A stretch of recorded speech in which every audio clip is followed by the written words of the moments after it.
সুপ্রিয় শিক্ষার্থী বন্ধুরা, আশা করছি তোমরা ভালো আছো, সুস্থ আছো, সুন্দর আছো, তাই না?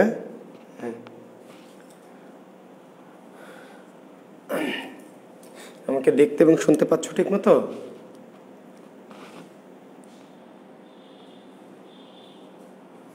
হ্যাঁ, আশা করছি আমাকে দেখতে এবং শুনতে পাচ্ছ।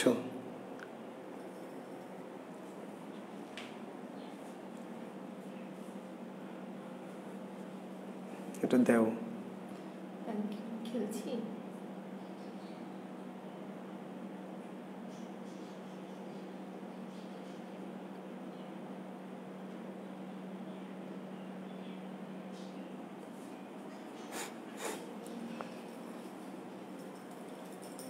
হ্যাঁ, আশা করছি আমাকে ঠিক মতো দেখতে এবং শুনতে পাচ্ছ তোমরা, তাই না?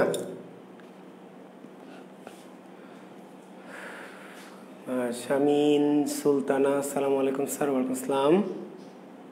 হাদি লিয়াকত, কেমন আছেন? হ্যাঁ, ভালো আছি বাবা। সুদীপ বিশ্বাস, গুরু কেমন আছেন? হ্যাঁ, ভালো আছি শিষ্য। খুরশেদ আলম খোকন, আসসালামু আলাইকুম গুরু। ওয়ালাইকুম আসসালাম। লুবা আক্তার, লুবা, শামীম, মাহমুদা মুন্নি, আবু সাইদ, সালাম গুরুদেব। ওয়ালাইকুম আসসালাম। আজিজুল নাহার মোমো, নাজমুন নাহার, ইব্রাহিম পাইক, আর্জেন্টিনার পক্ষ থেকে শুভকামনা। হ্যাঁ, এই শুভকামনা দেওয়া শুরু করলে এখন আর্জেন্টিনার ব্রাজিল দুই গ্রুপে ভাগ হয়ে যাওয়া। হ্যাঁ, কি প্রস্তুতি কেমন ইব্রাহিম পাইক? কি লাঠি শোটা রেডি তো নাকি? হ্যাঁ, ব্রাহ্মণবাড়িয়ার কেউ আসো নাকি? ব্রাহ্মণবাড়িয়ার কারা কারা আসো? কি প্রস্তুত আছো তো নাকি? রেডি আছো তো? সকালে তো মহাযুদ্ধ শুরু হবে নাকি? হ্যাঁ, ঠিক আছে, রেডি থাইকো। ঠিক আছে। সাব্বির তুষার কই? কি প্রস্তুতি নিচ্ছে নাকি? আচ্ছা, কোপা ফুটবলের কোপা কুপি শুভেচ্ছা মণিশঙ্কর নয়ন। ঠিক আছে মণিশঙ্কর, তোমাদের সবার পক্ষ থেকে আমি কোপা আমেরিকার কোপা কুপি শুভেচ্ছা নিয়ে নিলাম। তবে সকালে শুধু খেলা হবে, কোপা কুপি হবে না। ঠিক আছে? ঠিক আছে, ওকে। আমরা সকালে ভালো খেলা দেখব। হ্যাঁ, যে ভালো খেলবে, যে তাই না, এটি আমরা ভালো খেলা দেখতে চাই, ভালো খেলার জয় চাই। ভালো খেলে কাপ নিক, যেই নিক, তাই না? হ্যাঁ, অবশ্যই। আচ্ছা, তো ঠিক আছে শিক্ষার্থী বন্ধুরা, আমরা কোপা আমেরিকা থেকে কোপা বাংলাদেশে আসি, কোপা বাংলায় চলে আসি। ঠিক আছে? হ্যাঁ, আমরা ঠিক আছে। আলামিন লেমন, হ্যাঁ মহাগুরু, খেলা হবে। হ্যাঁ, অবশ্যই খেলা হবে। তো অবশ্যই খেলা আমরা দেখব, খেলা উপভোগ করব, আনন্দ করব। আমি বারবার বলছি, আমি খুবই সংস্কৃতি প্রাণ, খুবই ক্রীড়া অন্তপ্রাণ মানুষ। অবশ্যই খেলা দেখব। তবে আবার একটি অনুরোধ থাকবে আমার শিক্ষার্থীদের প্রতি, যে কোনো কিছুই যেন লিমিট ক্রস করে না যায়। ঠিক আছে? দলের প্রতি ভালোবাসা থাকবে, আন্তরিকতা থাকবে, খেলায় উচ্ছ্বাস থাকবে, কিন্তু কোনো উচ্ছ্বাস, কোনো উদ্দীপনা, কোনো আবেগ যেন সীমা অতিক্রম না করে, কারণ সীমা লঙ্ঘনকারীকে স্রষ্টা পছন্দ করেন না। বোঝা গেছে? আমরা আনন্দ করব, উচ্ছ্বাস করব, মাতামাতি করব, কিন্তু কোনোভাবেই কোনো কিছু যেন লিমিট ক্রস না করে। ধন্যবাদ। তো আমি আবার বলছি যে কোপা আমেরিকা থেকে আমরা এখন কোপা বাংলাদেশ এবং কোপা বাংলা ক্লাসে চলে আসব। জি, তো কোপা বাংলা ক্লাসে সবাইকে শুভেচ্ছা জানাচ্ছি। ঠিক আছে, স্বাগত জানাচ্ছি, জি, অভিনন্দন জানাচ্ছি। তা আমরা আজকে কয়েকজন লেখককে কোপাবো। আমরা তার তালিকা আপনাদের আগেই দিয়েছি। মণিশঙ্কর নয়ন অনেক রিয়াক্ট দিয়ে যাচ্ছে, সাথে সাথে ধন্যবাদ তোমাদেরকে। আমরা আজকে কয়েকজন লেখককে কোপাবো, তালিকা দিয়েছি, মনে আছে তো? হ্যাঁ, কাকে কাকে কোপাবো? কোপাবো হলো কায়কোবাদকে কোপাবো, তারপরে দীনবন্ধু মিত্রকে কোপাবো, তারপরে বিহারী লালকে কোপাবো এবং জীবনানন্দ দাশকে কোপাবো। এই কোপাকুপি করে আমরা আজকে কি করব?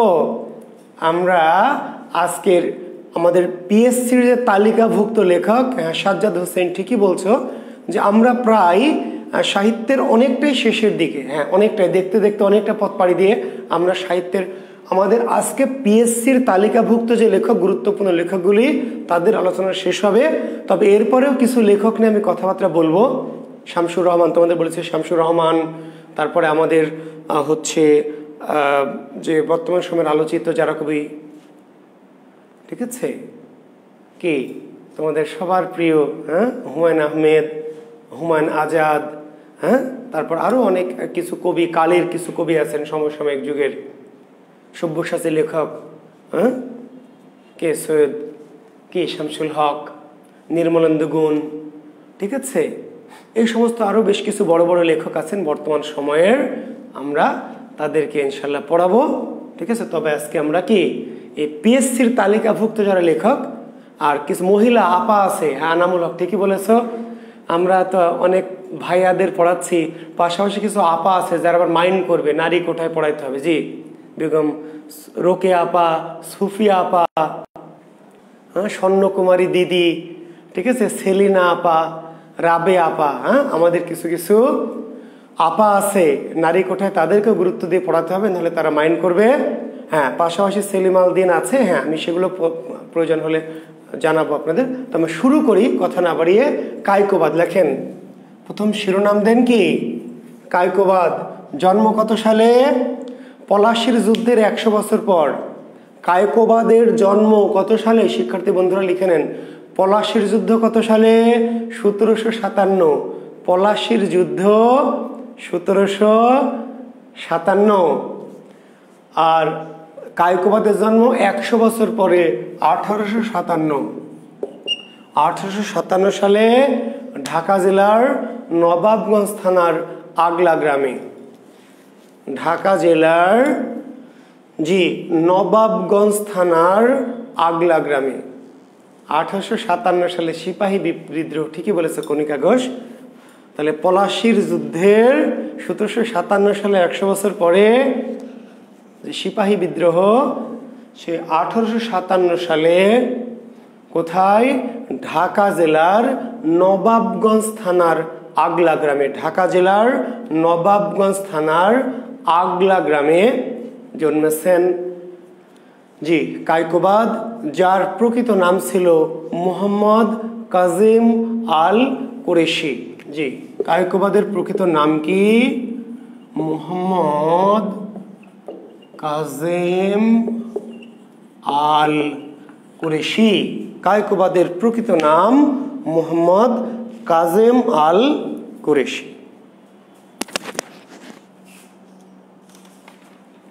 ঠিক আছে শিক্ষার্থী বন্ধুরা? হ্যাঁ,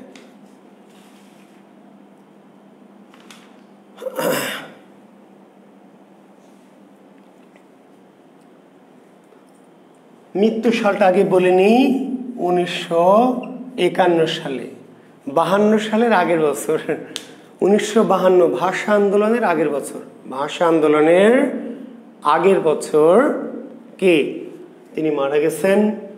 তো কায়কোবাদ এর প্রকৃত নাম মোহাম্মদ কাজিম আল কুরেশি। আচ্ছা, তার প্রথম কাব্যের নাম বিরহ বিলাপ।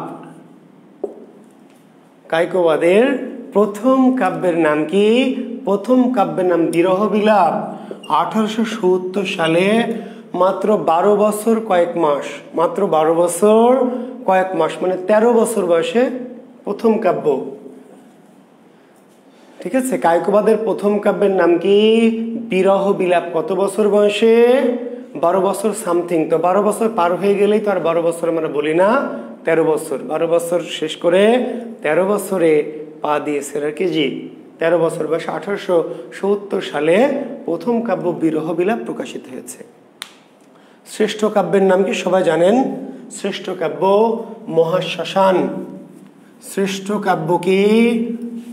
কায়কোবাদের শ্রেষ্ঠ কাব্য মহাশ্মশান। কত সালে? 1904।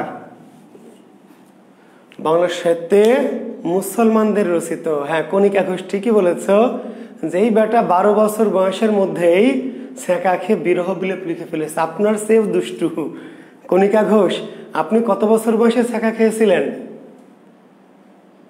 14-15 মনে হয় হবে নাকি?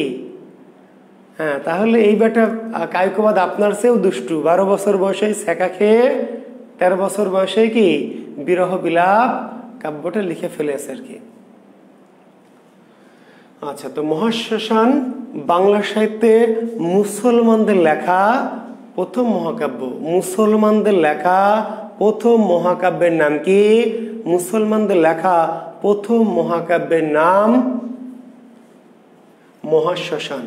তাহলে বাংলা সাহিত্যের প্রথম মুসলিম মহাকাব্যকারের নাম কি? কণিকা ঘোষ। আমি খাইনি স্যার এখন, এই জন্যই তো তুমি মহাকাব্য লিখতে পারোনি। ছ্যাঁকা খাওনি তো কেমন করে হবে?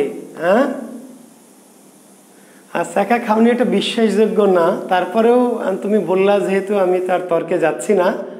ছ্যাঁকা খাওনি বলেই তো সাহিত্যিক হতে পারছো না, কবিতাও লিখতে পারছো না, সাহিত্য বোঝে না। ছ্যাঁকা খুবই মনের জন্য খুবই জরুরি। ছ্যাঁকা খাওয়া মনের বিকাশের জন্য খুবই জরুরি, ঠিক আছে? রফিকুল 7 বছর বয়সে ছ্যাঁকা খাইছে, এ তো মহা ছ্যাঁকাবাজ। আচ্ছা, তো বাংলা সাহিত্যের প্রথম মহাকাব্যকারের নাম কি? প্রথম মুসলিম মহাকাব্যকারের নাম, বাংলা সাহিত্যের প্রথম মুসলিম মহাকাব্যকারের নাম কি? কায়কবাদ। বাংলা সাহিত্যের প্রথম আধুনিক যুগের প্রথম কবিকে, মুসলিম কবিকে লিখে নেন এই 3টা তথ্য। আধুনিক যুগের প্রথম মুসলিম কবিকে কায়কবাদ। আধুনিক যুগের প্রথম মুসলিম মহাকাব্যকারের নাম কি? কায়কবাদ। আধুনিক যুগের প্রথম মুসলিম কবি, আধুনিক যুগের প্রথম মুসলিম কবি কায়কবাদ। বাংলা সাহিত্যের প্রথম মুসলিম মহাকাব্যকারের নাম কি? কায়কবাদ। মুসলমানদের লেখা প্রথম মহাকাব্যের নাম কি? মহাশ্মশান, 1904 সালে। জি, মুসলমানদের লেখা শ্রেষ্ঠ মহাকাব্যের নাম কি? মহাশ্মশান। বিষয়বস্তু কি? আচ্ছা, আমরা কমেন্টস থেকে আপাতত বিরত থাকি। লেখাপড়ায় মনোযোগ থাকছেন আপনাদের, শুধু কমেন্টস করছেন। জি, কমেন্টস আপাতত বাদ দিয়ে দেন, আমরা একটু পড়ে নিই, শেষে আবার হবে। জি, ধন্যবাদ। আপনারা আপাতত সকল প্রকার ব্যক্তিগত, পারিবারিক, সামাজিক, রাজনৈতিক, খেলাধুলা বিষয়ক কমেন্টস কি স্টপ করে দেন। জি, ধন্যবাদ। মহাশ্মশান কাব্যের বিষয়বস্তু কি? পানিপথের তৃতীয় যুদ্ধ। পানিপথের তৃতীয় যুদ্ধ। মহাশ্মশান কাব্যের বিষয়বস্তু কি? পানিপথের তৃতীয় যুদ্ধ। কত সালে নিশ্চয় জানেন, সবাই জানেন, তবু আমি বলে দিচ্ছি 1761 সালে। 1761 সালে কি পানিপথের তৃতীয় যুদ্ধ। মুসলমান বনাম কি মারাঠা। মুসলমান বনাম মারাঠাদের যে যুদ্ধ, মুসলমান পক্ষে নেতৃত্ব দিয়েছিল কে? সেনাপতিত্ব করেছিল আহমদ শাহ আবদালি। আর হিন্দু পক্ষে কে দিয়েছিল বলেন? মনে আছে? রক্তাক্ত প্রান্তর পড়েছিলেন না মনির চৌধুরীর? মনে থাকার কথা। জি, ইব্রাহিম কার্দি। ইব্রাহিম কার্দি। তাহলে মুসলিম বনাম মারাঠা, মুসলমানদের পক্ষে নেতৃত্ব দিয়েছিল আহমদ শাহ আবদালি। হ্যাঁ, কোপাকুপি করার জন্য শেষ 5 মিনিট সময় দিব, ঠিক আছে? আব্রাহাম সিফাত, কোপাকুপি করার জন্য শেষে আবার 5 মিনিট সময় দিব। এখন দয়া করে আপনারা থেমে যান ভাই, নাহলে পড়াশোনায় মনোযোগ হবে না। আমাকে তো কোর্সটা শেষ করতে হবে, তাই না? জি, তাহলে ইব্রাহিম কার্দি। আর ইব্রাহিম কার্দি ছিল মুসলমান। ইব্রাহিম কার্দি কি মুসলমান, কিন্তু মুসলমান হয়ে সেনাপতিত্ব করেছিল কাদের পক্ষে? হিন্দু মারাঠাদের পক্ষে। আর তার স্ত্রী জোহরা ছিল আহমদ শাহ আবদালির কি একজন সেনাপতি, প্রধান সেনাপতি আহমদ। মুসলিম শিবিরের সেনাপ্রধান আহমদ শাহ আবদালি, তার অধীন একজন সেনাপতি হচ্ছে জোহরা। আর মারাঠা হিন্দু শিবিরের সেনাপতি হচ্ছে জোহরার স্বামী ইব্রাহিম কার্দি। বুঝতে পেরেছেন? তো জোহরা গোপনে চুপে চুপে ছদ্মবেশে বারবার মারাঠা শিবিরে যায়। ইব্রাহিম কার্দিক অনুনয় বিনয় করে, তাকে হিন্দুদের পক্ষ হয়ে যুদ্ধ করার থেকে বিরত রাখতে চায়, বিরত করতে চায়, মুসলমানদের পক্ষে ফিরিয়ে নিয়ে আসতে চায়। কিন্তু ইব্রাহিম কার্দি অনড়। কেন? কারণ সে নুন খেয়ে নুন হারামি করা বলে গ্রামের ভাষায়। আর বাংলা ভাষার বিশ্বাসঘাতকতা করতে পারবে না, ঠিক আছে? কারণ কি, যে আমি এর আগে একদিন বলেছি মনে হয়, মেবি কোনো একটা ক্লাসে, মহাকাব্যের ক্লাসে বলেছি, কাজে আর নতুন করে আর বলতে চাচ্ছি না। ইব্রাহিম কার্দি ছিল বেকার, ভব ঘুরে বেড়াচ্ছিল। মারাঠারা অর্থাৎ হিন্দুরা তাকে চাকরি দেয়, সেনার চাকরি। একসময় তার যোগ্যতা, তার নিষ্ঠা, অবিচলতা দেখে তাকে কি মুসলমানদের বিরুদ্ধে যুদ্ধ, সেই যুদ্ধে হিন্দুরা সেনাপতি দিয়েছে কাকে? মুসলমান ইব্রাহিম কার্দিকে। ইব্রাহিম কার্দি মনে করে যে এটা তাকে, তার প্রতি আস্থা বিশ্বাস রেখেছে, সে বিশ্বাসঘাতকতা করতে পারবে না। ইব্রাহিম কার্দি বলে যে যাবে সে আমি না, সে আমার লাশ। যে যাবে এই মারাঠা শিবির ছেড়ে কুঞ্জরপুর দুর্গ, মারাঠাদের দুর্গের নাম কি? কুঞ্জরপুর দুর্গে। কুঞ্জরপুর দুর্গ ছেড়ে যে যাবে সে আমি না, সে কি? আমার লাশ। তো যাই হোক, সে যায় না। তো এক সময় প্রচন্ড যুদ্ধ হয়, যুদ্ধে মুসলমানরা জয়লাভ করে, ইব্রাহিম কার্দিকে বন্দি করা হয়, ইব্রাহিম কার্দি বন্দি হয়।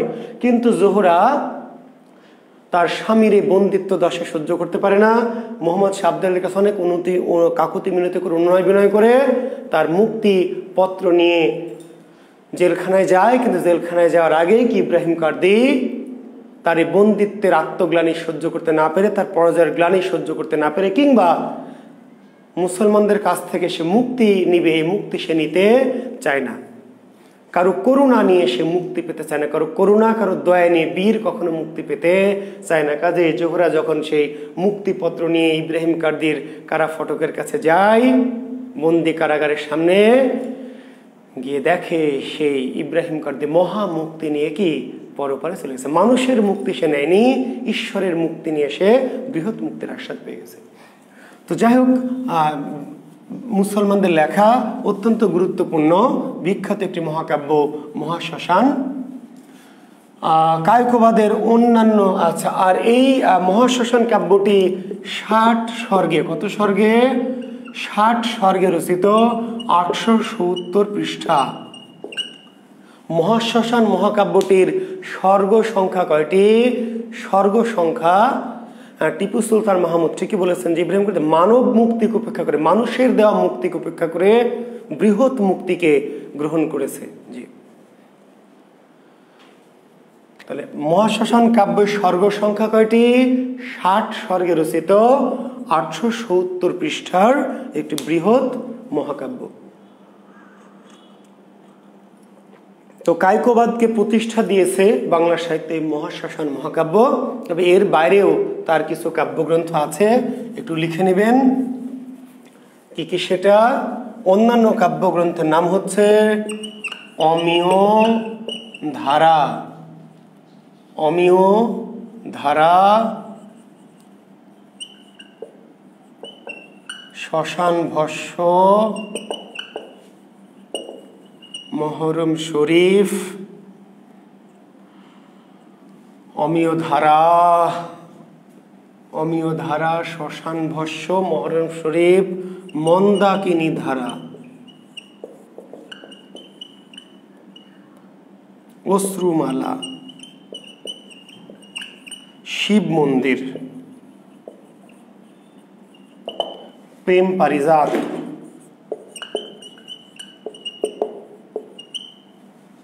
অমিয় ধারা, শ্মশান ভস্য, মহরম শরীফ, মন্দাকিনী ধারা, অশ্রুমালা, শিব মন্দির, প্রেম পারিজাত।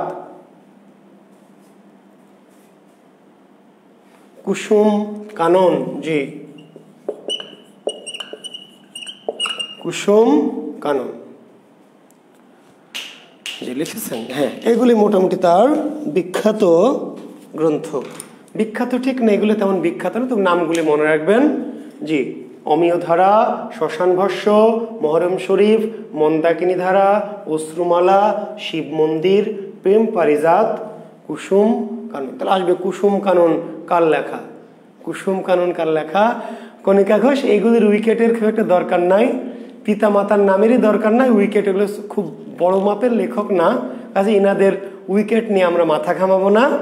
যে উইকেট একটা ফেলেছিলেন জীবনে, একটাই উইকেট ফেলেছিলেন, জি, ছোট লোক টাইপের আর কি। তো 1951 সালে মৃত্যুবরণ করেছেন। শুধু আপনার শিব মন্দির কার লেখা, তাই না, অমিয়ধারা কার লেখা, মহাশ্মশান কার লেখা, গ্রন্থগুলির নাম। আর দুটি সাল একটু মনে রাখতে পারেন। প্রথম যে গ্রন্থ বিরহবিলাপ 1870, আর শ্রেষ্ঠ যে গ্রন্থ মহাশ্মশান কাব্যের সালটি মনে রাখবেন। মহাশ্মশান কাব্যের গাউস পাকের প্রেমের কুঞ্জ দরকার নাই, আনিসুর রহমান এতই অপ্রধান। গাউস পাকের প্রেমের কুঞ্জ, জি, এগুলি মানে দরকার হবে না। জি, প্রেম ফুল, যে আরো কিছু একেবারেই গৌণ দু একটি কাব্য আছে, আমার মনে হয় না লাগবে, আপনাদের দরকার নাই। দীনবন্ধু মিত্র লেখেন, দীনবন্ধু মিত্র জন্ম কত সালে? 1830 সালে নদিয়া জেলার চৌবেড়িয়া গ্রামে। 1830 সালে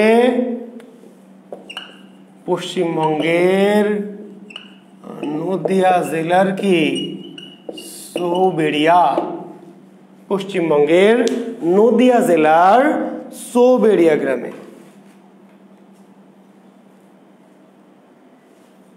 দীনবন্ধু মিত্রের জন্ম কোথায়? যে 1830 সালে নদিয়া জেলার, পশ্চিমবঙ্গের নদিয়া জেলার চৌবেড়িয়া গ্রামে। এই ভদ্রলোকের প্রকৃত নাম ছিল আসলে গন্ধর্ব নারায়ণ। দীনবন্ধু মিত্রের প্রকৃত নাম কি? দীনবন্ধু মিত্রের প্রকৃত নাম গন্ধর্ব নারায়ণ। দীনবন্ধু মিত্র তার নাম না, ছদ্মনাম, প্রকৃত নাম গন্ধর্ব নারায়ণ।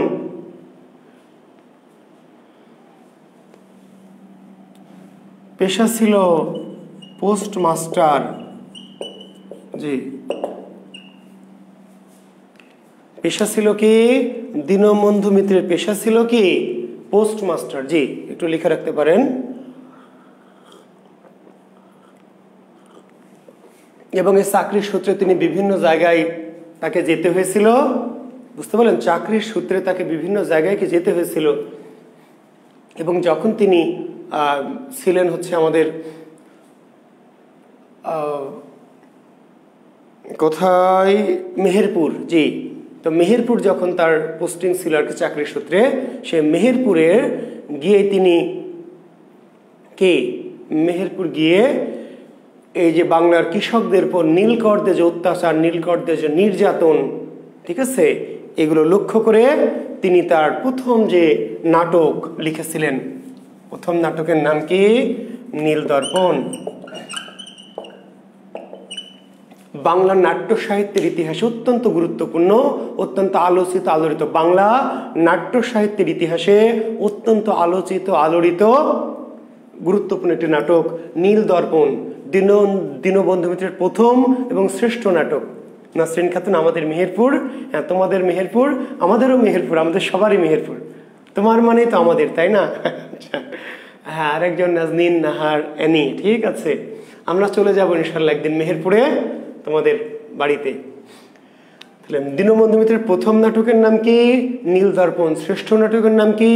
নীলদর্পণ। কত সালে? সবাই জানেন, এবং সালটা অবশ্যই মনে রাখতে হবে, এই সাল ভোলা যাবে না। 1860 সাল। নীলদর্পণ নাটককে বলা হয় বাংলা সাহিত্যের প্রথম গণজাগরণমূলক নাটক। এর আগেও বলেছে, আবার বলছি, বাংলা সাহিত্যের প্রথম গণজাগরণমূলক নাটক নীলদর্পণ। ঢাকা থেকে প্রকাশিত প্রথম নাটক নীলদর্পণ। বাংলা সাহিত্যের প্রথম গণজাগরণমূলক নাটক নীলদর্পণ। ঢাকা থেকে প্রকাশিত প্রথম নাটক নীলদর্পণ। ইংরেজিতে অনুদিত প্রথম বাংলা নাটক নীলদর্পণ। ইংরেজিতে অনুদিত প্রথম বাংলা নাটক, জি, ইংরেজিতে অনুদিত প্রথম বাংলা নাটক নীলদর্পণ। আপনারা জানেন যে নীলদর্পণ নাটকটি নীল দর্পণ और Indigo planting mirror, Indigo planting mirror এই নামে জি, ইন্ডিগো প্লান্টিং মিরর নামে অনুবাদ করা হয়েছে। নীল দর্পণ অর ইন্ডিগো প্লান্টিং মিরর। নীল দর্পণ নাটকের ইংরেজি অনুবাদের নাম কি? Indigo planting mirror. অনুবাদকের নাম কি? A native. অনুবাদকের নাম এ নেটিভ। আসলে এ নেটিভ মানে কি? এ নেটিভ হচ্ছে মাইকেল মধুসূদন দত্ত। তাহলে নীল দর্পণ নাটকের ইংরেজি অনুবাদকের নাম মধুসূদন দত্ত। মাইকেল কি নামে অনুবাদটা করেছিলেন? A native, ছদ্মনামে। কেন ছদ্মনামে? ইংরেজদের কোপাকুপি থেকে বাঁচার জন্য। ইংরেজদের কোপাকুপি থেকে বাঁচানোর জন্য নিজের নাম গোপন করে এ নেটিভ এই ছদ্মনামে মাইকেল মধুসূদন দত্ত নীল দর্পণ ইংরেজি অনুবাদ করেছিলেন। আর এই অনুবাদটা প্রকাশ করেছিল কে? রেভারেন্ড পাদ্রি লং। রেভারেন্ড নীল দর্পণ নাটকের ইংরেজি অনুবাদ প্রকাশ করেছিলেন রেভারেন্ড পাদ্রি লং। রেভারেন্ড পাদ্রি লং। এবং এই নাটকের অনুবাদ প্রকাশের পরে ইংরেজরা এই নাটকটি বুঝতে পারে। বাংলাটা তো বুঝেনি, বাংলাটা তো বুঝতে পারেনি যে ওদেরকে বাঁশ দিয়েছে।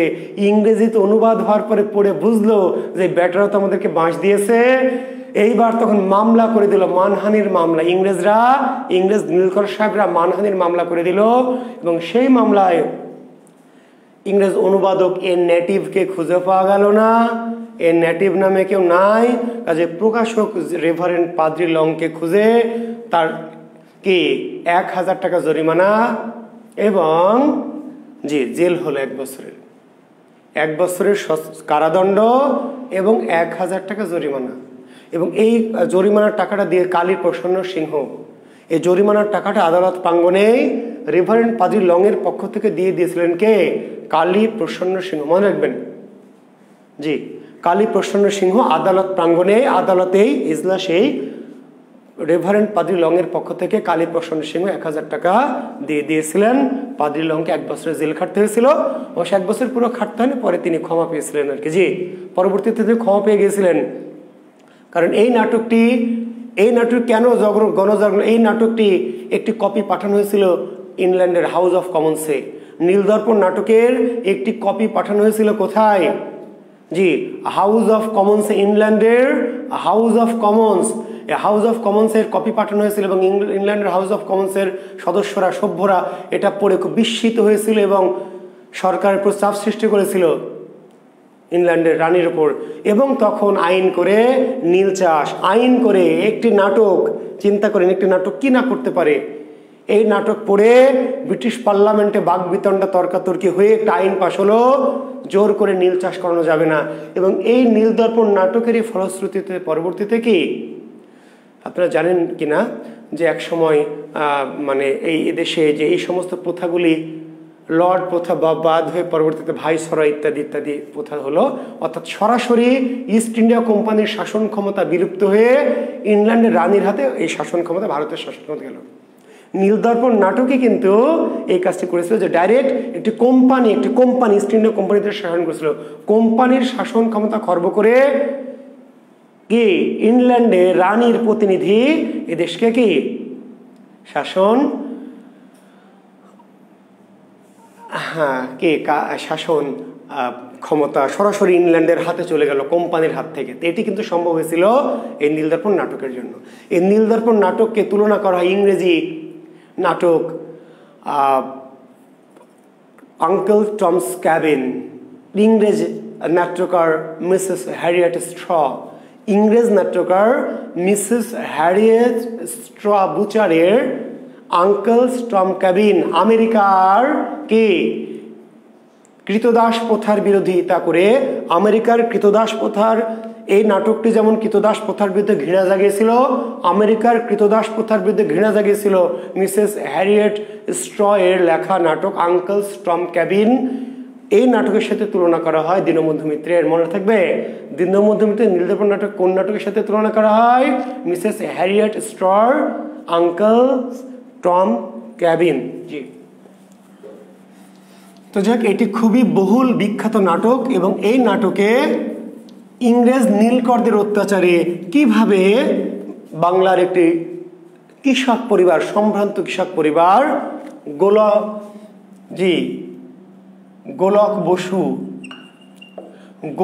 বসু নামক একজন সম্ভ্রান্ত কৃষক পরিবার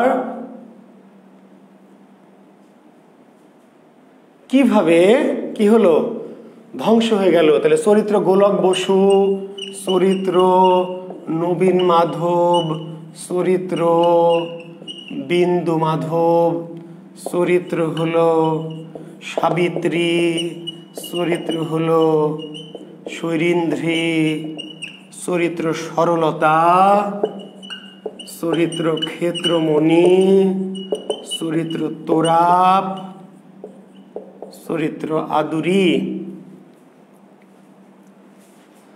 জি লিখেছেন সাধুচরণ।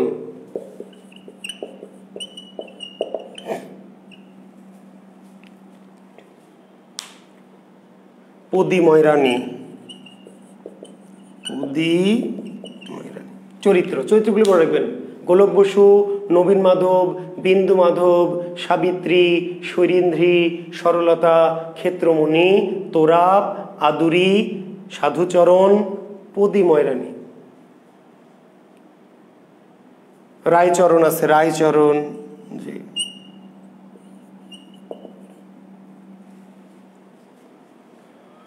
ঠিক আছে। আর ভিলেন চরিত্র আছে দুটা, ভিলেন চরিত্র নীলকর চরিত্র পিপি রোগ, আই উড, দুজন নীলকর চরিত্র। হ্যাঁ রেবতী, আমিন। হ্যাঁ আমিন ঠিক নাম না, এমনি আর কি। জি তাহলে পিপি রোগ, ইংরেজ নীলকর পিপি রোগ এবং আই উড।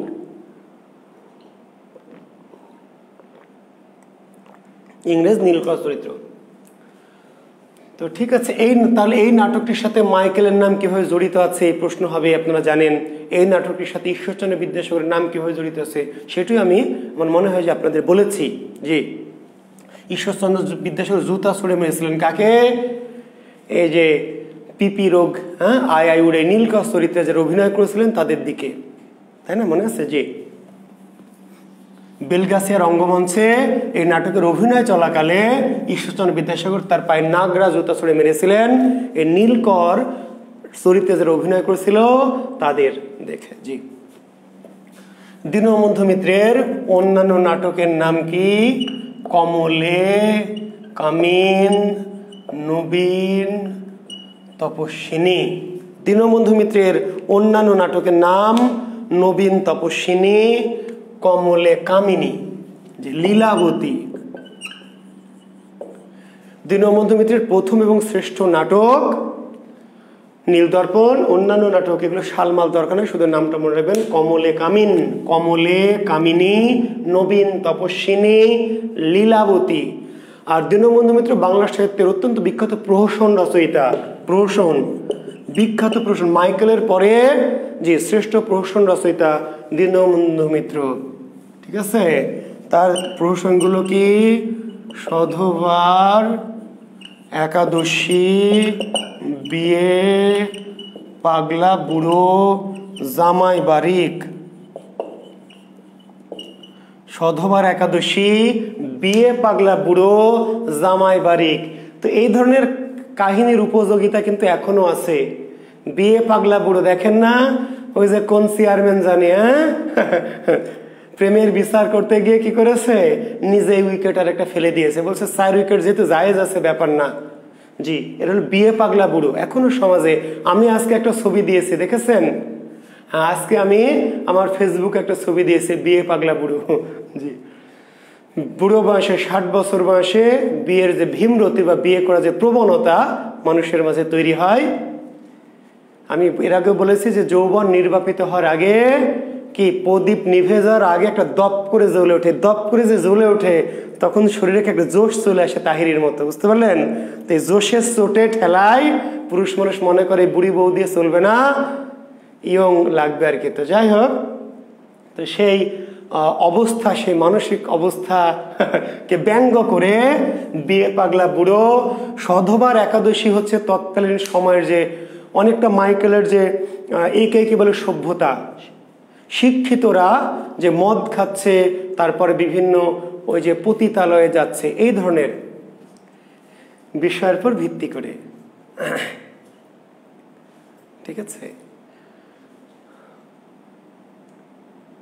ওকে, বুঝতে পারলেন? তাহলে এই যে সধবার একাদশীর বিষয়বস্তু কি?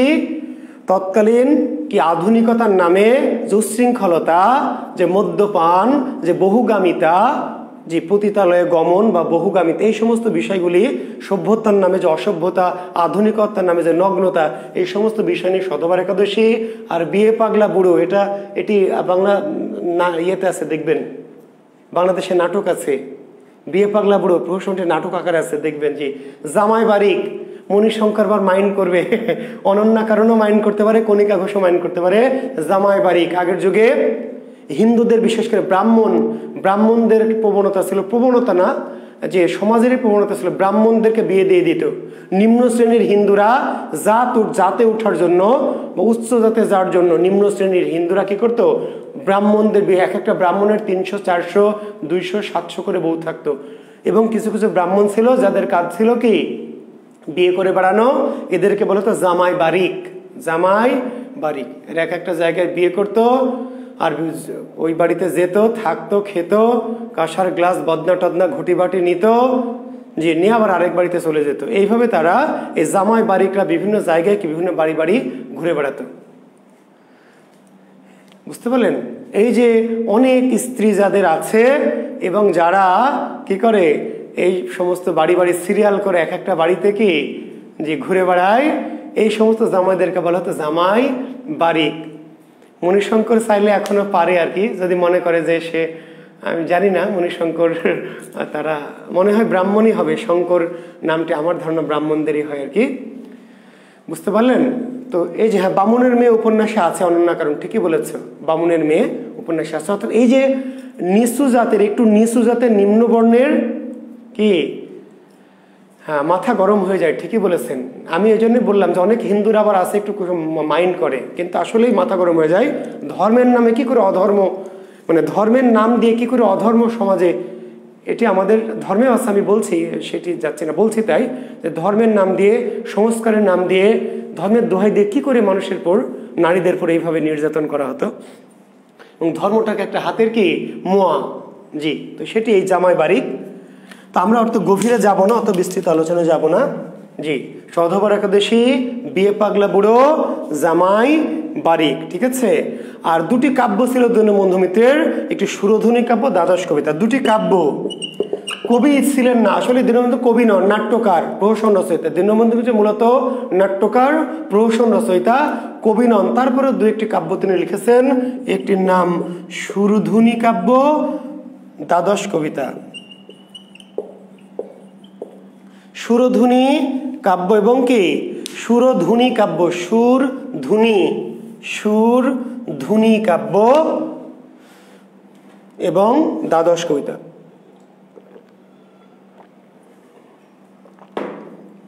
জি, 1873 সালে মাত্র 43 বছর বয়সে মৃত্যু। 1843 সালে মাত্র 1873 সালে মাত্র 43 বছর বয়সে দীনবন্ধু মারা যায়। দীনবন্ধু মিত্রকে ব্রিটিশ সরকার একটি উপাধি দিয়েছিল, এখানে রায় বাহাদুর। জি, দীনবন্ধু মিত্রের উপাধি ছিল কি রায় বাহাদুর। লিখে রাখেন, খুব গুরুত্বপূর্ণ না, তবে একটু লিখে রাখেন, দীনবন্ধুর উপাধি ছিল রায় বাহাদুর।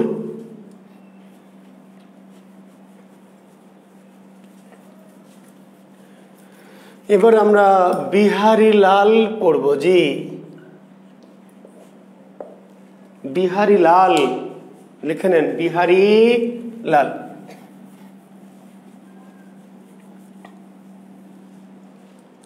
জন্ম কত সালে? 1835 সালে। বিহারী লাল চক্রবর্তী কত সালে জন্ম? 1835। কলকাতার, জি, কলকাতার কোথায় জানেন? রবীন্দ্রনাথের হচ্ছে জোড়া সাঁকো আর হচ্ছে জোড়া বাগান। কলকাতার জোড়া বাগান, জি। রবীন্দ্রনাথের জন্ম কলকাতার জোড়া সাঁকোয়। কলকাতায় মানে খুব জোড়া জোড়া নাম আছে আর কি, যে জোড়া। রবীন্দ্রনাথের জন্ম কলকাতার জোড়া সাঁকো, আর বিহারীলালের জন্ম কলকাতার কি জোড়া বাগানের নিমতলা। কলকাতার জোড়া বাগানের নিমতলা। বিহারীলাল চক্রবর্তীর জন্ম কলকাতার, হ্যাঁ, আনিসুর রহমান, বঙ্কিমের উপাধি ছিল রায় বাহাদুর। যদিও রায় বাহাদুর উপাধি তিনি ব্যবহার করতেন না, রায় বাহাদুর উপাধি বঙ্কিম ব্যবহার করতেন না, কিন্তু বঙ্কিমের উপাধি ছিল রায় বাহাদুর। ঠিকই বলেছেন। কলকাতার জোড়া বাগানের নিমতলা বিহারীলাল, জি। এই বিহারীলাল ছিলেন রবীন্দ্রনাথের গুরু। বিহারীলালকে রবীন্দ্রনাথের গুরু।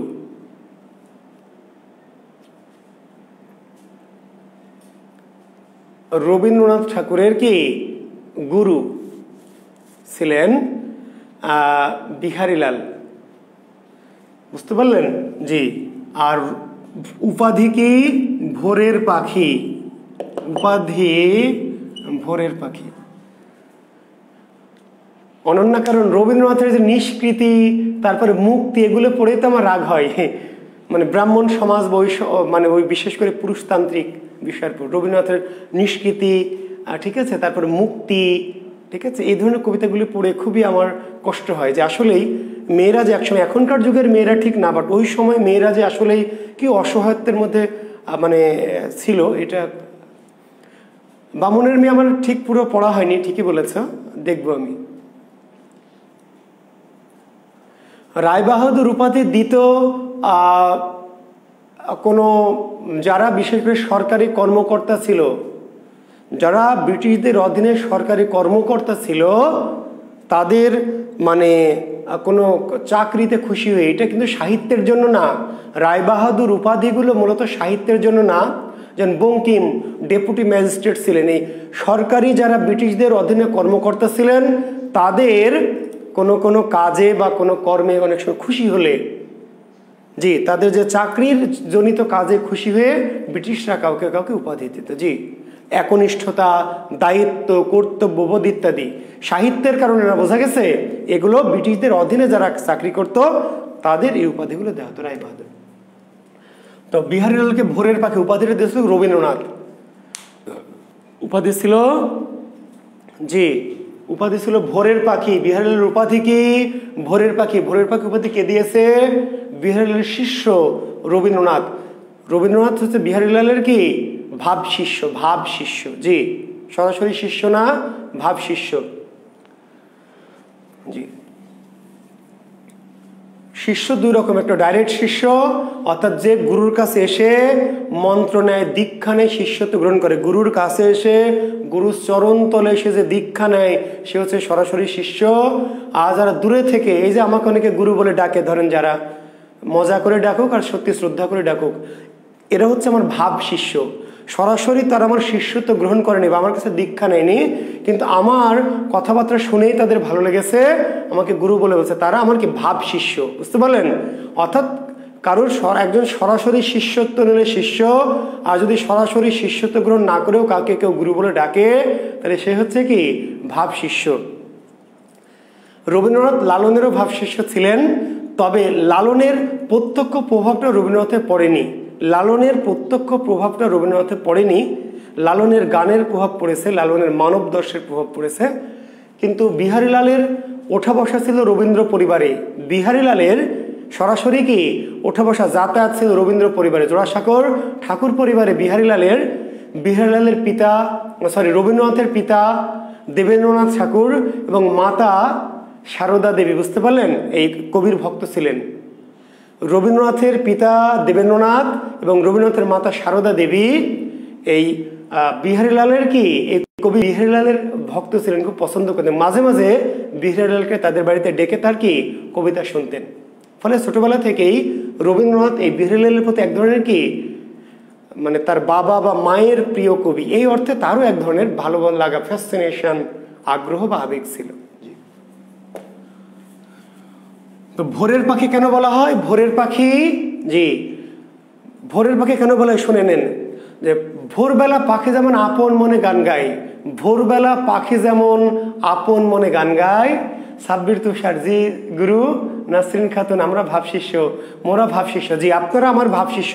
যদি আমাকে গুরু মনে করেন বা আমার কথা আপনাদেরকে প্রাণিত করে, অনুপ্রাণিত করে, ভাবায়, বা আপনার জীবনকে অনুপ্রাণিত করে, বা জীবনের পথ চলতে আমার আদর্শ সাহায্য করে, আর আপনারা আমাকে মানেন, তাহলে আমি আপনাদের কি ভাব গুরু, আপনারা আমার ভাব শিষ্য, বুঝতে পারলেন? আর ডাইরেক্ট শিষ্য হচ্ছে তারা যারা কি করে, কোনো গুরুর কাছে গিয়ে শিষ্যত্ব বা গ্রহণ করে আর কি। জি, তো ভোরের পাখি কেন? যেই সকালে মানে পাখি যেমন ভোরবেলা গান গায় আপন মনে, কেউ তার গান শুনুক বা না শুনুক, খুশি হোক বা রাগ করুক, ঘুম থেকে জেগে উঠে গালি দিক আর ঘুম থেকে জেগে উঠে গান শুনে মজা পাক, তাতে পাখির কিছু যায় আসে না। পাখি আপন মনে নিজের মনের আনন্দে গান গায়। তো বাংলা সাহিত্যের শুরুর দিকে, বাংলা সাহিত্যের আধুনিক যুগের প্রথম দিকে এই বিহারীলাল আপন মনে গান ধরেছিলেন, আপন মনে নিজের মনের মাধুরী মিশে গান গেয়েছিলেন। কেউ খুশি হলো, কেউ বেজার হলো, কেউ শুনলো বা না শুনলো, তাতে তার কিছু যায় আসে না। ভোরবেলা পাখি যেমন মনের আনন্দে গান গায়, কারো শোনার অপেক্ষা করে না, কারো ভালো লাগার ধার ধারে না, ঠিক তেমনি আধুনিক যুগের প্রথম অংশে, প্রথম দিকে কবি বিহারীলাল নিজের মনে গান গেয়েছিলেন, ঠিক আছে, কারোর দিকে না তাকে বা কারো চাওয়া পায় না খেয়াল করে নিজের মনে গান গেয়েছিলেন। ফলে রবীন্দ্রনাথ বিহারীলালকে ভোরের পাখির সাথে তুলনা করেছেন, ঠিক আছে। রোমান্টিক যুগের সূচনা কিছুটা হয়েছিল বিহারীলাল, ঠিকই বলেছেন। রোমান্স ঠিক না, প্রীতম বণিক রোমান্স না, রোমান্টিক যুগের। রবীন্দ্রনাথ যদিও রোমান্টিক যুগের স্রষ্টা বা তার হাতে রোমান্টিক যুগটা পরিপক্কতা পায়, তবে রোমান্টিক যুগের শুরু আসলে ঠিকই বলেছেন। যেমন গদ্যের জনক ঈশ্বরচন্দ্র বিদ্যাসাগর, গদ্যের জনক ঈশ্বরচন্দ্র বিদ্যাসাগর, গদ্যের সূচনা কিন্তু করেছিল কে? William Carey. গদ্যের জনক বিদ্যাসাগর, কিন্তু গদ্যের সূচনা উইলিয়াম কেরির হাতে। ঠিক তেমনি রোমান্টিকতার জনক রবীন্দ্রনাথ, কিন্তু রোমান্টিকতা আসলে শুরু করেছেন কার হাতে? বিহারীলালের হাতে, বুঝতে পারলেন? শত শত নরনারী দাঁড়াইছে সারি সারি, নয়ন খুঁজিছে কেন সেই মুখখানি। জি, এবং বিহারীলালকে বলে গীতি কবিতার জনক। বিহারীলালকে কি বলা হয়? গীতি কবিতার জনক। আর গীতি কবিতার শ্রেষ্ঠ কবিকে রবীন্দ্রনাথ। গীতি কবিতার শ্রেষ্ঠ কবিকে, শ্রেষ্ঠ কবি রবীন্দ্রনাথ, কিন্তু গীতি কবিতার জনককে বিহারীলাল। গীতি কবিতা কি? ওই যে বক্তার মনের উচ্ছ্বাস, ওই যে ছন্দ, অলংকার, রূপ, রস, কঠিন, গভীরতা, এত কিছু ভাবার টাইম নাই কবির, বুঝতে পারলেন? বা সহজ কথা না দিয়ে কঠিন কঠিন কথা দিয়ে, কঠিন ভাব দিয়ে, কঠিন অর্থ দিয়ে, ছন্দ অলংকার দিয়ে, এত কিছু কবির টাইম নাই। সহজ সরলভাবে মনের সহজ ভাব প্রকাশ করা হয় যে কবিতা, তার নাম গীতি কবিতা। তো গীতি কবিতার জনক বিহারীলাল, কিন্তু বাংলা সাহিত্যের শ্রেষ্ঠ গীতিকবি রবীন্দ্রনাথ। বাংলা সাহিত্যের শ্রেষ্ঠ গীতিকবি রবীন্দ্রনাথ, আর জনক বিহারীলাল, শুরু করেছে বিহারীলাল। শত শত নরনারী দাঁড়াইছে সারি সারি, নয়ন খুঁজিছে কেন সেই মুখখানি। তুমি লক্ষ্মী সরস্বতী, আমি ব্রহ্মাণ্ডের পতি, হোক গে বসুমতী যার খুশি তার। তুমি লক্ষ্মী সরস্বতী, আমি ব্রহ্মাণ্ডের পতি, হোক গে বসুমতী যার খুশি তার। শত শত নরনারী দাঁড়াইছে সারি সারি, নয়ন খুঁজিছে কেন সেই মুখখানি। জি, খুব সহজ সরল ভাষায় মনের আবেগটা প্রকাশ করেছিলেন, সহজ সরল ভাষায়। জি, সর্বদাই হু হু করে মন, বিশ্বে যেন মরুর মতন, চারিদিকে ঝালাপালা, উফ কি জ্বলন্ত জ্বালা। সাধারণ কথা, মানে খুব সিম্পল কথা। সর্বদাই হু হু করে মন, আপনাদের করে না? জি, সর্বদাই হু হু করে মন, বিশ্ব যেন মরুর মতন, হ্যাঁ, চারিদিকে ঝালাপালা, উফ কি জ্বলন্ত জ্বালা। এইগুলো হচ্ছে কি এই বিহারীলালের লেখা কবিতা। তো বিহারীলালের কাব্যগ্রন্থগুলির নাম কি? কাব্যগ্রন্থের নাম হচ্ছে, জি লিখে নেন, সারদা মঙ্গল, সারদা মঙ্গল সাধের আসন। এই সারদা মঙ্গল সাধের আসন লিখেছেন। নিসর্গ সন্দর্শন, নিসর্গ এগুলো লেখা আছে বই পুস্তকে। বন্ধু বিয়োগ প্রেম প্রবাহিনী। সারদা মঙ্গল শ্রেষ্ঠ কাব্য বলা হয়, বিহারীলালের শ্রেষ্ঠ কাব্য মনে করা হয় কি সারদা মঙ্গল কাব্য। এবং প্রশ্ন হবে কোন মঙ্গল? মঙ্গল কাব্যের মঙ্গল নয়, জি মঙ্গল কাব্যের মঙ্গল নয় কোনটি? জি সারদা মঙ্গল। মঙ্গল কাব্যের মঙ্গল নয়, সারদা মঙ্গল। এখানে কবি নিজের প্রেমিকাকে সারদা বলে তুলনা করেছেন। কবি নিজের প্রেমিকাকে কি সারদা মনে করেছেন। জি সারদার সাথে তার প্রেম কেমন? ধরাছোঁয়া। দেবীর সাথে যেমন মানুষের প্রেম থাকে, দেবীকে ভালোবাসা যায় কিন্তু স্পর্শ করা যায় না, শারীরিক কোনো সম্পর্ক থাকে না, প্রেমিকার সাথে কবির সম্পর্ক। ওই যে রোমান্টিকতা মনে আছে, ওই যে রবীন্দ্রনাথের রোমান্টিকতা, এই সবটা তো বিহারীলালের শুরু। জি বঙ্গ সুন্দরী, বঙ্গ সুন্দরী সঙ্গীত শতক। জি সারদা মঙ্গল সাধের আসন, নিসর্গ সন্দর্শন, বন্ধু বিয়োগ প্রেম প্রবাহিনী, বঙ্গ সুন্দরী সঙ্গীত শতক। এর মধ্যে সাধের আসন এই কাব্যটি বিহারীলাল রবীন্দ্রনাথের মা সারদা দেবীর উদ্দেশ্যে লিখেছিলেন। সাধের আসন, সারদা দেবী রবীন্দ্রনাথের মা কবিকে বসার জন্য একটা আসন দিয়েছিলেন। কবিকে বসার জন্য একটা কি আসন নিজের হাতে বানিয়ে বিহারীলালকে এত ভালোবাসতেন। জি সারদা দেবী নিজের হাতে একটা আসন তৈরি করে কবিকে উপহার দিয়েছিলেন। সেই আসন পেয়ে কবি সারদা দেবীকে উদ্দেশ্য করে কাব্যটি লিখেছিলেন সাধের আসন। জি মনে রাখবেন, রবীন্দ্রনাথের মাতা সারদা দেবীর উদ্দেশ্যে বিহারীলাল কোন কাব্যটি লিখেছিলেন? সাধের আসন। আর বিহারীলালের শ্রেষ্ঠ কাব্যের নাম কি? সারদা মঙ্গল। অন্যান্য কাব্য কি? নিসর্গ সন্দর্শন, বন্ধু বিয়োগ, প্রেম প্রবাহিনী, বঙ্গ সুন্দরী, সঙ্গীত শতক। তবে এইটাকে কেউ গানের বইও বলেছে, মনে রাখবেন। বিহারীলালের সঙ্গীত গ্রন্থের নাম কি? যদি কেউ প্রশ্ন করে বিহারীলালের সঙ্গীত গ্রন্থ বা গানের গ্রন্থের নাম কি, তাহলে বলবেন সঙ্গীত শতক। কাদম্বরী দেবীর কাছ থেকে পাওয়া না এর মা? কাদম্বরী দেবীর কাছ থেকে কি ভাবির কাছ থেকে? দেখতে হবে।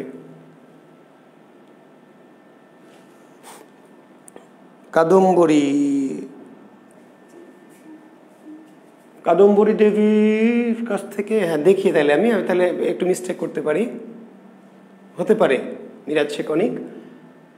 সারদা দেবী না কাদম্বরী দেবী? আচ্ছা আমি দেখে জানাবো, আমি মিস্টেক করছি। মানে আসনটা রবীন্দ্র পরিবার থেকে পেয়েছিলেন কাদম্বরী দেবীকে নিয়ে। ঠিক আছে তাহলে, ঠিক আছে ওকে, তাহলে একটু কারেকশন করে নাও। কাদম্বরী দেবী, কাদম্বরী দেবীকে নিশ্চয়ই তোমাদের আর বলার দরকার নাই। আচ্ছা ঠিক আছে, থ্যাংক ইউ। তাহলে রবীন্দ্রনাথের মাতা না, রবীন্দ্রনাথের যে ভাবি আর কি, কাদম্বরী দেবী, তার কাছ থেকে পেয়েছিলেন। ঠিক আছে, ধন্যবাদ।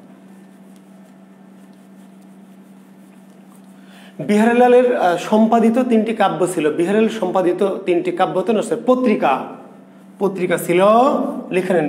সম্পাদিত পত্রিকা,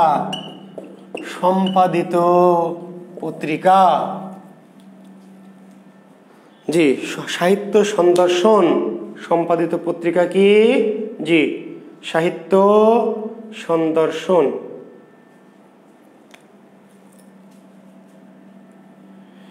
বিহারীলাল সম্পাদিত পত্রিকা, বিহারীলাল সম্পাদিত পত্রিকা 3টি ছিল, ভুলে গেলাম যে বিহারীলাল সম্পাদিত 3টি পত্রিকা 3টার নাম কি? দেখেন এক্ষুনি ভুলে গেলাম। বিহারীলাল, মনে আছে আপনাদের পত্রিকার সময় বলেছিলাম, ভুলে গেছি আমি। বিহারীলাল সম্পাদিত 3টি পত্রিকা তিনি সম্পাদনা করেছিলেন। বিহারীলাল, আপনাদের কেউ বলতে পারবেন? আমি ভুলে গেছি। বিহারীলাল 3টি, যদি খুব অপ্রধান সাময়িক পত্র, কিন্তু 3টি পত্রিকা সম্পাদনা করেছিলেন। বিহারীলাল সম্পাদিত পত্রিকা,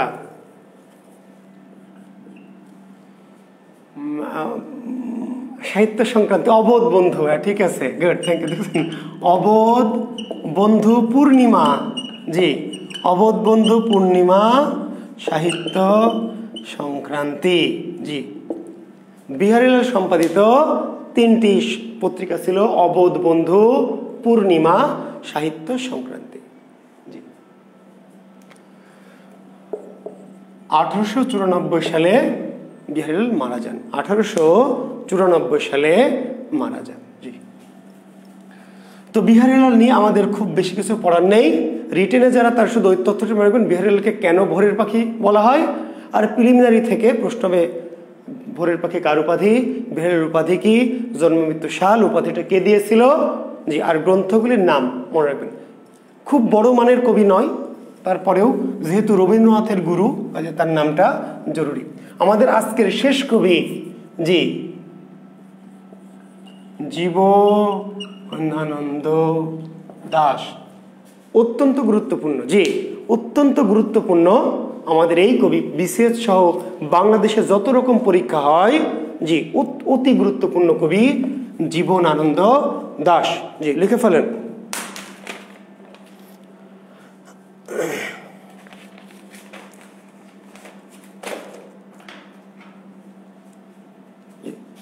কলম মার্কার কই গেল, পড়ে গেল। লিখেছেন জীবনানন্দ দাশ। জন্ম কত সালে?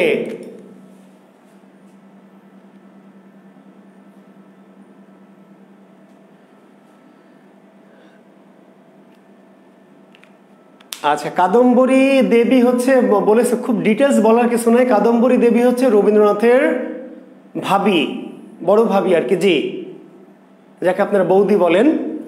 রবীন্দ্রনাথের বড় ভাই, ঠিক আছে, দ্বিজেন্দ্রনাথ ঠাকুরের স্ত্রী। রবীন্দ্রনাথের বড় ভাই দ্বিজেন্দ্রনাথ ঠাকুরের স্ত্রী। তাকে নিয়ে রবীন্দ্রনাথের সাথে অনেক রোমান্টিক গল্পগুজব আছে। তো সেগুলো যেহেতু একান্ত ব্যক্তিগত বিষয়, সেই বিষয়গুলো নিয়ে আমরা আসলে এই ধরনের ফর্মাল ক্লাসে বা জবের ক্লাসে আলোচনা করা অপ্রাসঙ্গিক। বুঝতে পারলেন? জি, আচ্ছা। জন্ম 1899 সালের 18 ফেব্রুয়ারি। কোথায়? বরিশাল। জি, 1899 সালের 18 ফেব্রুয়ারি বরিশাল। 1899 সালে আরেকজন জন্মেছেন। কে? 1899 সালে আরেকজন জন্মেছেন। না, দাস বানান দন্তস্ব দিয়ে হবে না, জীবনানন্দ দাশ এই বানান দন্তস্ব দিয়ে না, তালবস্য দিয়ে। জি, কেউ যদি দন্তস্ব দিয়ে লেখে তাহলে ভুল করেছে। জি, তাহলে 1899 সালে 18 ফেব্রুয়ারি কোথায় জন্ম? বরিশালে। 1899 সালে জন্মেছেন কে, এমন একটি প্রশ্ন হবে। তাহলে 1899 সালে জন্মেছেন কে? কাজী নজরুল। জীবনানন্দ দাশ। তাহলে একটা দেখে ঝাঁপ দিন না, কিন্তু একটা দেখে ঝাঁপ দেওয়া যাবে না। নজরুল থাকলে নজরুল, জীবনানন্দ দাশ থাকলে জীবনানন্দ দাশ, উভয়ই থাকতে পারে। অনেকে তাড়াহুড়া করে কিন্তু নজরুল থেকে ঝাঁপ মারবে, জীবন দাশ থেকে ঝাঁপ মারবে। যে ঝাঁপ দেওয়ার আগে একটু লক্ষ্য করবেন। জি,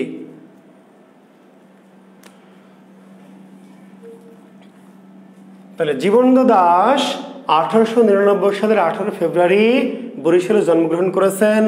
পিতার নাম কি? সত্যানন্দ দাশ। পিতার নাম সত্যানন্দ দাশ। মাতার নাম কি? খুবই বিখ্যাত। পিতার সে দেখুন, অন্যান্য অনেক কবি আছে মাতার নাম আমরা বলিনি। অনেক কবি আছে মাতার নাম আমরা বলিনি, কেন? দরকার নাই বা আসবে না, বা মায়ের নাম পাওয়াই যায় না। বাট এই যে কবি জীবনানন্দ দাশের মায়ের নামটা অতি জরুরি, কুসুম কুমারী দাস। কেন এত জরুরি? কারণ কুসুম কুমারী দাস নিজে একজন কবি। জীবনানন্দ দাশ হচ্ছে কবির পেটের কবি। জি, তাহলে কবির পেটের কবিকে, কবির পেটের কবি জীবনানন্দ দাশ, কবির পেটের কবি। তাহলে কুসুম কুমারী দাস, মা কুসুম কুমারী দাস নিজেও একজন কবি। তার বিখ্যাত একটি কবিতা নিশ্চয় সবাই জানেন, আমাদের দেশে হবে সেই ছেলে কবে, কথায় না বড় হয়ে কাজে বড় হবে। আমাদের দেশে হবে সেই ছেলে কবে, কথায় না বড় হয়ে কাজে বড় হবে।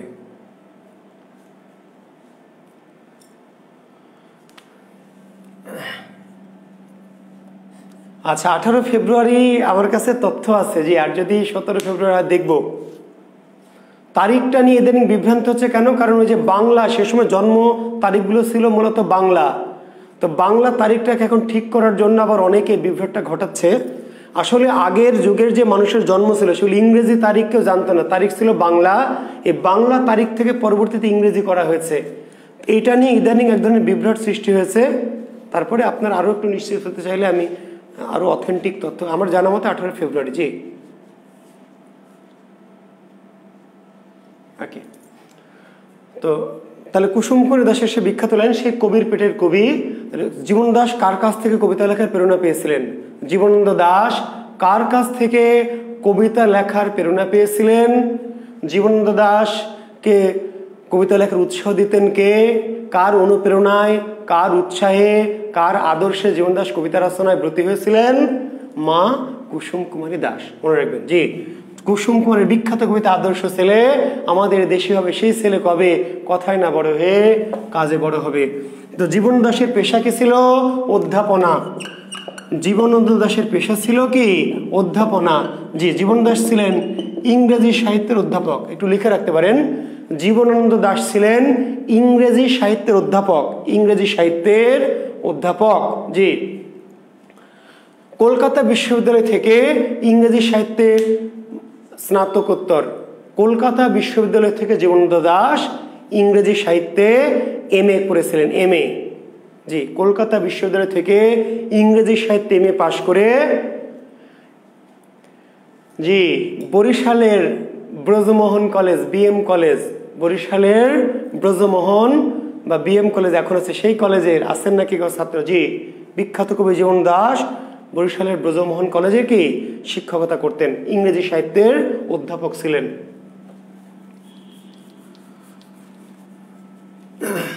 জীবনানন্দ দাশের প্রথম কাব্যগ্রন্থ, আজ উপাধিগুলো লিখে নিই। উপাধি কি? অনেক উপাধি। তিমির হননের কবি, রূপসী বাংলার কবি, নির্জনতার কবি, নির্জনতম কবি, মৃত্যু চিন্তার কবি। জি, তিমির হননের কবি, রূপসী বাংলার কবি, নির্জনতার কবি, নির্জনতম কবি, মৃত্যু চিন্তার কবি, চিত্র রূপময়তার কবি।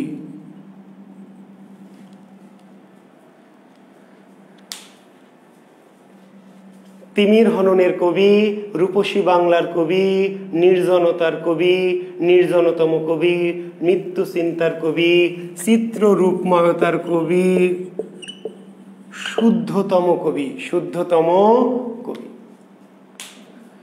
আরো নানাজন নানা উপাধিতে জীবনানন্দ দাশকে ভূষিত করেছে। জি,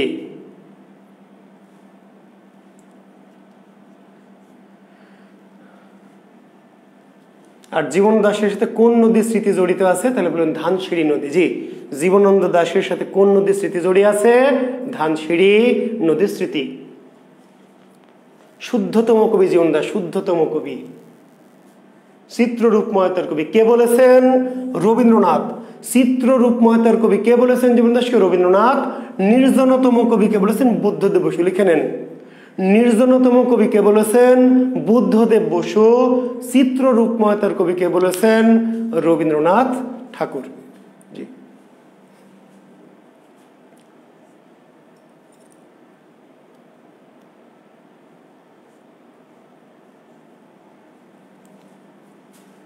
রূপসী বাংলা, বাংলার প্রকৃতি। রূপসী বাংলার কবি কেন? বাংলার প্রকৃতি, বাংলার মাঠ, নদী, ধান ক্ষেত, বটগাছ, তাই না, ফড়িং, দোয়েল, ঘুঘু, পেঁচা নিয়ে লিখেছেন। তিমির হননের কবি। তিমির হনন, তিমির মানে অন্ধকার, অন্ধকারকে হনন করে আলো, অন্ধকারকে ভেদ করে কি আলোর দিকে তিনি নিতে চেয়েছেন তার কবিতায়, এই জন্য তিমির হননের কবি। নির্জনতার কবি, নির্জনতা পছন্দ করতেন। পরাবাস্তবতার কবি, থ্যাংক ইউ, ভুলে যাচ্ছিলাম আমি, পরাবাস্তবতার কবি, পরাবাস্তবতার কবি, পরাবাস্তবতা, পরাবাস্তবতার কবি। পরাবাস্তব, বাস্তব না কি, বাস্তবতার মধ্যেও অলৌকিকত্ব, বাস্তবতার মধ্যেও কি জীবন দাসের কবিতা যেন অনেকটা কি রূপকথার গল্পের মতো। জীবন দাসের কবিতা অনেকটাই কি রূপকথা, বাস্তবতার মধ্যে পরাবাস্তব, বাস্তবতার মধ্যে কি পরাবাস্তব। বুঝতে পারলেন? জীবন দাস বলছে যে দুটো গাছ, এই দুটো গাছ একটা আর একটার মধ্যে ঢুকে গেছে। কেন মনে আছে আপনাদের? সেখানে লেবুর শাখা নুয়ে থাকে অন্ধকারে ঘাসের পর। আমার রিমোট কই গেল? ঠান্ডা হয়ে গেলাম। এই এসিতে ঠান্ডা হয়ে যায় আবার গরম হয়ে যায়, কি করি বলেন? বুঝতে পারলেন? দেখবেন একটা কবিতা সেন্টারের বইয়ে কি সেখানে লেবুর শাখা নুয়ে থাকে ঘাসের পর, লেবুর শাখা নুয়ে থাকে ঘাসের পর অন্ধকারে। কেন লেবুর শাখা অন্ধকারে নুয়ে থাকে? অন্ধকার হলে লেবুর শাখা ঘাসের দিকে নুয়ে যায়। কেন? ওই ঘাসের সাথে ওই লেবুর শাখার প্রেম, ঘাসের সাথে লেবুর শাখার প্রেম। কাজে যখন অন্ধকার হয় তখন লেবুর শাখা কি করে? চুপ করে, যখন কেউ দেখে নাই, চুপ করে ঘাসের সাথে ঠেকে যায়, তাই না? যখন দেখেন আশেপাশে কেউ নাই, তখন যখন প্রেমিকাকে জড়ায় ধরেন, দেখেন বর্ষার দিনে, তাই না, হুড তুলেছেন রিক্সায়, দেখেন আশেপাশে লোকজন নাই, কিংবা পার্কের বেঞ্চে বসে দেখলেন কেউ নাই, এবার প্রেমিকাকে জড়িয়ে ধরলেন, লেবুর শাখা কি নুয়ে যায় কি অন্ধকার ঘাসে। কেন? লেবুর শাখা, ঘাসের সাথে লেবুর শাখার প্রেম। প্রকৃতিতে প্রেম থাকে। একটা গাছের ডাল আর একটা গাছের ডালের মধ্যে ঢুকে গেছে। কেন? দুই গাছের মধ্যে প্রেম, দুই গাছের মধ্যে কি প্রেম। এক গাছ আরেক গাছের ডালে ডালে ঢুকে গেছে, মিশে গেছে। রাস্তার দুই পাশে গাছ, দুই দিকে যেতে পারতো, গাছের ডালগুলি দেখবেন কি এসে মিশে গেছে। কেন? জীবন দাস এই বাস্তবতার মধ্যে এক ধরনের পরাবাস্তবতা তৈরি করেছেন, অলৌকিকত্ব তৈরি করেছেন। প্রকৃতির সকল বস্তু, তার মধ্যে এক ধরনের কি প্রেম আছে। এটার নাম হচ্ছে সুররিয়ালিজম শব্দটি, ইংরেজি শব্দটা। পরাবাস্তবতার ইংরেজি কি? সুররিয়ালিজম। মনে থাকবে? জি, পরাবাস্তবতাকে ইংরেজিতে বলা হয় সুররিয়ালিজম। তাহলে যদি প্রশ্ন হয় যে বাংলা সাহিত্যে সুররিয়ালিজমের কবি কে? সুররিয়ালিজমের কবি, পরাবাস্তবতাকে ইংরেজিতে বলা হয় কি? সুররিয়ালিজমের কবি। সুররিয়ালিজম, পরাবাস্তবতা। জি, মৃত্যু চিন্তার কবি। জীবনানন্দ দাশ বেশি পড়লে মৃত্যু প্রবণতা বেড়ে যায়। জীবনানন্দ দাশ যদি বেশি পড়েন তাহলে আত্মহত্যার প্রবণতা বেড়ে যেতে পারে, আত্মহত্যার প্রবণতা বেড়ে যেতে পারে। জীবনানন্দ দাশ খুব বেশি পড়া যাবে না। বেশি যদি পড়েন, গভীর নিমগ্ন হয়ে যান, তাহলে কি হবে? আত্মহত্যা প্রবণতাটা বেড়ে যেতে পারে। জীবনানন্দ দাশকে বলে মৃত্যু চিন্তার কবি। বুঝতে পারলেন? জীবনানন্দ দাশের যে বেলা অবেলা কালবেলা কাব্য আছে, এই যে চারিদিকে শুকরের চিৎকার, শুকুরের প্রসব বেদনা, জীবনটা একটা যন্ত্রণা, জীবন একটা কি যন্ত্রণা। চিৎকার, চেঁচামেচি, হট্টগোল, নাই, খাও দাও, মারামারি, কি এটা জীবন? এটা কোনো জীবন হলো? এই যে আমি যে প্রকৃতি দেখবো, আকাশ দেখবো,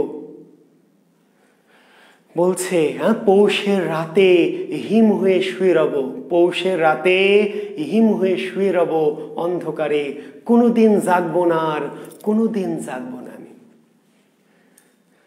এমন একটা জীবন চাই আমি শুয়ে কি করবো? আকাশ দেখবো, প্রকৃতি দেখবো, আকাশ দেখবো, দোয়েল উড়ে যাচ্ছে, শালিক এসে ঘাসে বসছে, তাই না, গুবরে পোকা ঘুরে বেড়াচ্ছে, ফড়িং এসে নেচে বেড়াচ্ছে, বৃষ্টি পড়বে, আমি শুধু তাকিয়ে দেখবো। কেউ আমাকে বিরক্ত করবে না, তা নয়। জীবন কি এই সকালবেলা উঠে যে প্রাইভেট পড়াও, কোচিং করাও, তারপর বউ বলছে বাজারে যাও, সবজি নাই, মাছ নাই, বাচ্চা ট্যাঁ করতেছে, বলছে ডাইপার আনো, তারপরে চকলেট খাবো বাবা, তারপরে বাবা মা ফোন দিয়েছে মায়ের ওষুধ লাগবে, বাবার ডায়াবেটিস বেড়ে গেছে, তারপরে ছোট বোন বলতেছে জামা কেনা লাগবে, কলেজ থেকে প্রিন্সিপাল ফোন দিয়েছে, কি ব্রিয়া আমি কি করতেছি, বলে কোচিং এ ক্লাস না, কলেজের ক্লাস কখন নিবা, টাইম পার হয়ে গেছে, তাই না?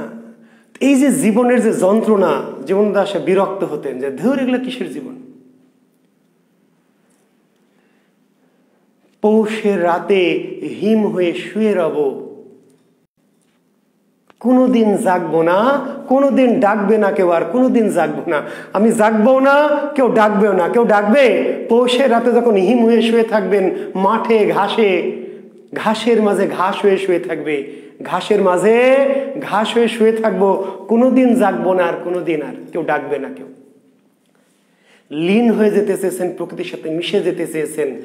জীবনকে তিনি কি বিরক্ত মনে করেছেন অনেক সময়। মৃত্যু একটা দরজা, জীবনদাস মনে করেন মৃত্যু একটা কি দরজা, এই দরজা তো এই পারে জীবনটা খুব কষ্টের, খুব গ্লানি, শুকরের চিৎকার, প্রসব বেদনা ইত্যাদি ইত্যাদি। তার চেয়ে যদি কি একটু পার হয়ে দরজাটা খুলে ওই পার চলে যায় তাহলে মজা।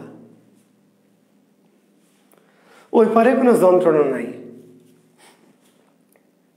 কেউ কেউ মনে করেন জীবনদাস আত্মহত্যা করেছেন। আসলে এটা নিয়ে দ্বিমত। আসলে আত্মহত্যা করেছিলেন নাকি উনি ট্রামের নিচে পড়ে মারা গেছিলেন। কলকাতার ইতিহাসে প্রথম ব্যক্তি যিনি ট্রামের নিচে, ট্রাম অত্যন্ত ধীর গতির বাহন, সাইকেলের চেয়েও আসতে যায়। জি, কলকাতা শহরে চলে ট্রাম, অত্যন্ত ধীর গতিতে যায়।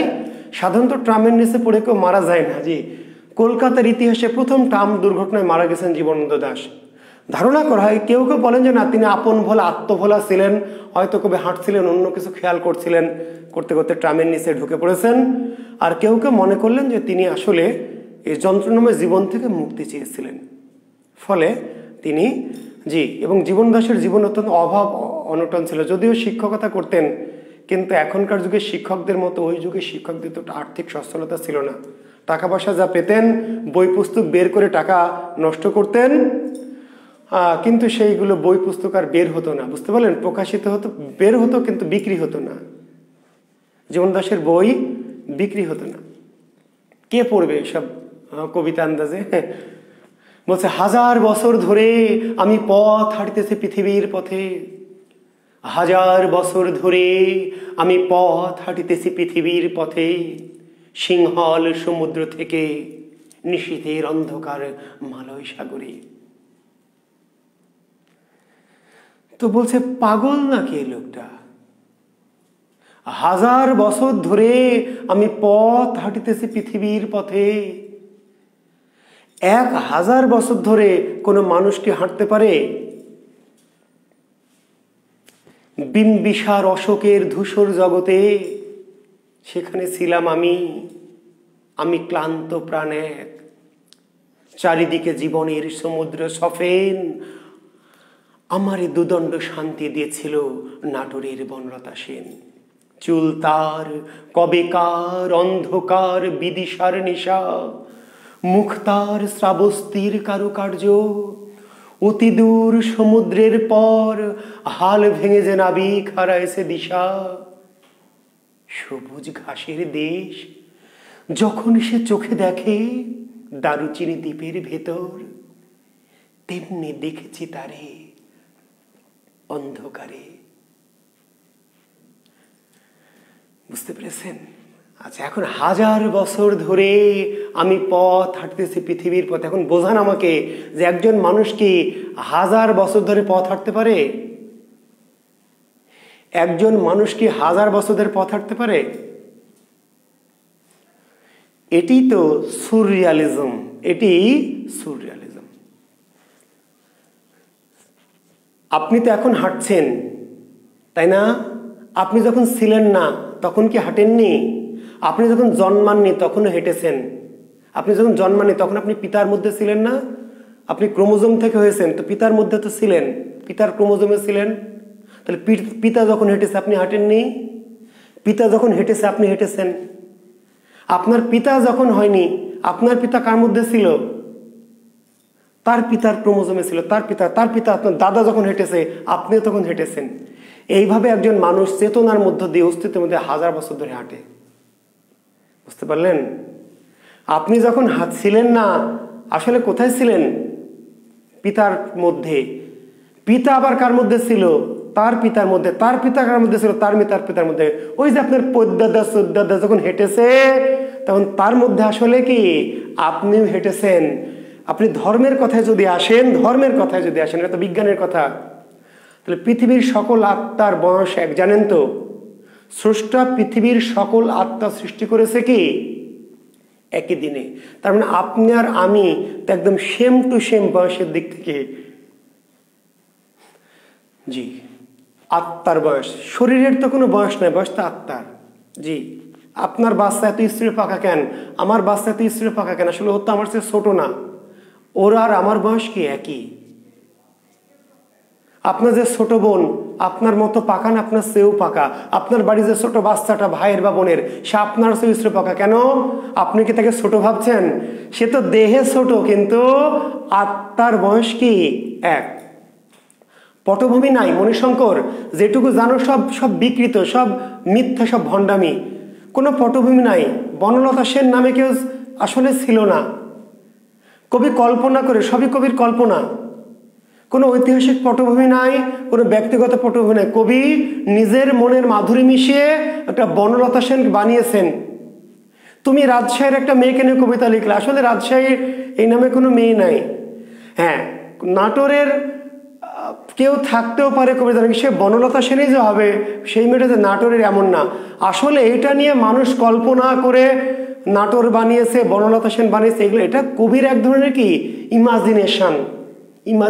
ওইটার নামই তো কি সুররিয়ালিজম, কল্পনা। এক দেশে ছিল এক রাজা, তার ছিল 7টা রানী। এই 7টা রানীর বাচ্চা হয় না। এলো এক দরবেশ, সেই দরবেশ দিল একটা শিকড়, 6 রানী বেটে খাইলো। ছোট রানী ঠিক আছে বেটে রেখে গোসল করতে গেছিল, অন্য রানী পাইলো না, সে পাটালুড়া ধুয়ে খেলো, তার হলো একটা বানর বাচ্চা। অন্য রানীর ছেলেরা বাণিজ্যে যাবে, এই বানর বলে আমিও বাণিজ্যে যাব। এটা সুররিয়ালিজম, কল্পনা। এই নাটোরে বনলতা সেন, এটা সবই কবির কি কল্পনা। এখানে কোনো বাস্তবতা নাই ভাই, পরা বাস্তবতা। জসীমউদ্দিনের দাদির কবরে ডালিম গাছ ছিল কিনা, এই গবেষণা করে আপনি পিএইচডি পাইতে পারেন, সমস্যা নাই, কিন্তু এটার কোনো সাহিত্যের কোনো সত্য নাই। সাহিত্য হচ্ছে কি লিটারারি ট্রুথ, মানে গবেষণালব্ধ ঐতিহাসিক কোনো ট্রুথ না। বিবাহ করেছিলেন, জি, জীবনে 1 উইকেট ফেলেছিলেন। লাবণ্য, স্ত্রীর নাম কি ছিল? লাবণ্য। জীবন দাসের স্ত্রীর নাম লাবণ্য। 1 উইকেট ফেলে জীবন তার তেনা যে এই উইকেট নিয়েই তার জীবন যায়। তিনি এই উইকেট বারবার ফেলে দিতে চেয়েছিলেন, এই উইকেট আর পড়েনি, উইকেটই থেকে ফেলে দিয়েছে। জি, জীবন দাসের স্ত্রীর নাম ছিল লাবণ্য। তবে তাদের পারিবারিক জীবন সুখের ছিল না, পারিবারিক জীবন ছিল অসুখের। কবিদের পারিবারিক জীবন খুবই কি, জি, গোটা পৃথিবীতেই কবি খুব কম খুঁজে পাওয়া যাবে যাদের পারিবারিক জীবন প্রেম প্রীতিতে পরিপূর্ণ ছিল। জি, এরকম ছিল না, কারণ কবিরা একটু আত্মভোলা, আপন ভোলা, বোহেমিয়ান, সংসার বিরাগী, এই ধরনের মানুষকে স্ত্রীরা পছন্দ করে না, মেয়েরা পছন্দ করে, বান্ধবীরা পছন্দ করে, জি, কিন্তু বউরা পছন্দ করে না। জি, কবি যে কোনো মেয়ের দিকে তাকায়, যে কোনো পাশের বাড়ির ভাবির দিকে তাকায়, চোখ নিয়ে, নাক নিয়ে, কান নিয়ে, জি, কবিতা লেখে, এটা স্ত্রীরা পছন্দ করেন না। আবার সংসারে খাট, আলমারি, বইয়ের গহনা কেনার বদলে কি করে, ওই বই ছাপায়, সেই বই আবার বাজার বিক্রি হয় না, এরকম স্বামীকে বউরা পছন্দ করেন না। বউরা পছন্দ করে গহনা বেশি, স্ত্রীর গহনা চুরি করে বেছে জীবন দাস কি করতো, বই ছাপাতো, বুঝেন নাই? জি, তো কাজেই তো বউ কি স্বামীকে আদর করবে? জুতা পিটা করতো, বউ আদর করবে কোন স্বামীকে? যে স্বামী চুরি ডাকাতি করে হোক, আর কিডনি বেচে হোক, আর ঘুষ খেয়ে হোক, বউকে যদি গহনা বানিয়ে দেয়, অলংকার বানিয়ে দেয়, তাহলে না বউ খুশি। জি, বনলতা সেন নামে কেউ আসলেই ছিল কিনা সেটিও যেমন কল্পনা, সে কি ছিল, বণিকা না কণিকা, সেটিও সবই কল্পনা। 1000 বছর ধরে, এবং জীবন দাসের কবিতার উপর পিএইচডি করেছেন একজন ক্লিন্টন বি সিলি। জি, ক্লিন্টন বি সিলি। জীবনানন্দ দাশের কবিতার উপরে, জীবনানন্দ দাশের কবিতার উপরে কি করেছেন? একজন ইংরেজ গবেষক গবেষণা করে পিএইচডি ডিগ্রি পেয়েছেন, তার নাম কি? Clinton B Seely. নিশ্চয়ই দেখেছেন, অতি সাম্প্রতিক একটা পরীক্ষায় এসছে যে জীবনানন্দ দাশকে নিয়ে ইংরেজিতে কোন কবি কবিতা লিখেছেন বা ইংরেজিতে অনুবাদ করেছেন। জীবনানন্দ দাশের কবিতা ইংরেজিতে অনুবাদ করেছেন কে? Clinton B Seely. তিনি জীবনানন্দ দাশের কবিতাগুলি, বিখ্যাত কবিতাগুলি ইংরেজিতে অনুবাদ করেছেন এবং জীবনানন্দ দাশকে নিয়ে কি করেছেন? গবেষণা করেছেন। জি, আপনিও গবেষণা করে বনলতা সেনকে নাটোরের একটা মেয়ে বানাইতে পারেন, রাজশাহীর মেয়েও বানাইতে পারেন, যশোরেরও বানাইতে পারেন। আমি আবার বলছি, সবই কল্পনা। কবি নিজে কিছুই যেহেতু বলে যাননি, কবি যেহেতু এরকম কোনো সরাসরি কিছু বলে যাননি, কবি ওই যে বললাম যে জসীমউদ্দিনের দাদির কবরে ডালিম গাছ ছিল কিনা, এটি একটা ভুয়া গবেষণা। জি, তো যাই হোক, জি, জীবনানন্দ দাশের একটি কবিতা আমি আপনাদের একটু পড়ে শোনাচ্ছি। জীবনানন্দ দাশের একটি কবিতা একটু পড়ে শোনাচ্ছি। জি, বলছে, দেখেন, আমার খুব ভালো লাগার একটা কবিতা জীবনানন্দ দাশের। 8 বছর আগের একদিন, কবিতার নাম 8 বছর আগের একদিন। শোনা গেল লাশ কাটা ঘরে নিয়ে গেছে তারে, কাল রাতে ফাল্গুনের রাতের আধারে, যখন গিয়েছে ডুবে পঞ্চমীর চাঁদ, মরিবার হলো তার স্বাদ।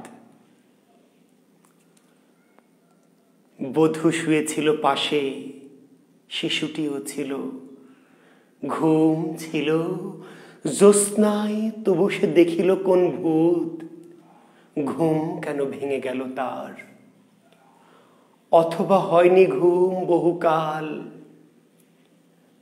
লাশ কাটা ঘরে শুয়ে ঘুমাইবার।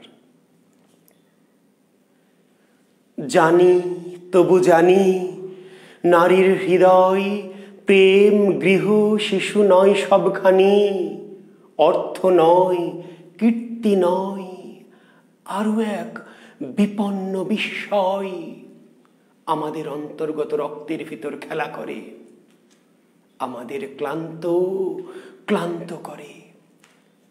লাশ কাটা ঘরে সেই ক্লান্তি নাই, তাই লাশ কাটা ঘরে চিত হয়ে শুয়ে আছি টেবিলের পরে। স্যার কি বললেন কিছুই বুঝলাম না, তাই না? জি, মনে মনে বলছেন স্যার কি যে বললেন।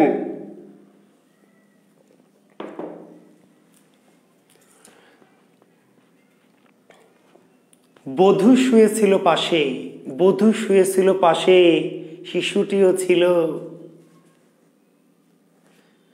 বুঝতে পারলেন? সব ছিল, টাকা পয়সা আছে। দেখেন, মাঝে মাঝে এমন হয় না, জি, মাঝে মাঝে এমন হয় না যে কি যেন নাই, কি যেন ছাতা ভালো লাগছে না, এরকম হয় না শিক্ষার্থী বন্ধুরা? কি জানি ছাতা কিছু ভালো লাগছে না। আপনার আসলে কি নাই? বাবা আছে, মা আছে, ভাই বোন আছে, তাই না? খাবার দাবার আছে, মোটামুটি সচ্ছলতাও আছে, সবই আছে। বউ আছে, স্বামী আছে, প্রেমিক প্রেমিকা আছে, বন্ধু বান্ধব আছে। তারপরে মনে হয় না যে বুকের ভিতরটা ফাঁকা ফাঁকা লাগছে, একা একা লাগছে, ধুর ভালো লাগছে না। এই যে ভালো লাগছে না কেন, কবি বললেন, জানি, তবু জানি, নারীর হৃদয় প্রেম শিশু গৃহ নয় সবখানি, অর্থ নয়, কীর্তি নয়, সচ্ছলতা নয়, আরো এক বিপন্ন বিস্ময় আমাদের রক্তের ভিতর খেলা করে, আমাদের ক্লান্ত ক্লান্ত করে।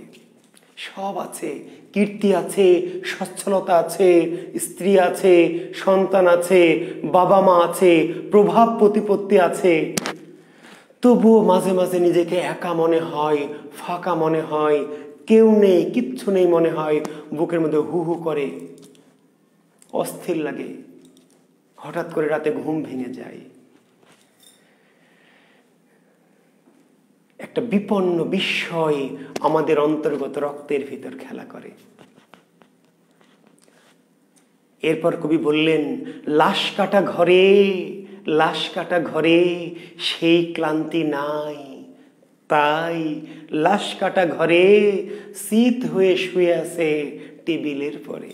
লাশ কাটা ঘরে সেই ক্লান্তি নাই, তাই লাশ কাটা ঘরে এত কিছু নাই, তাই লাশ কাটা ঘরে শীত হয়ে শুয়ে আছে টেবিলের পরে।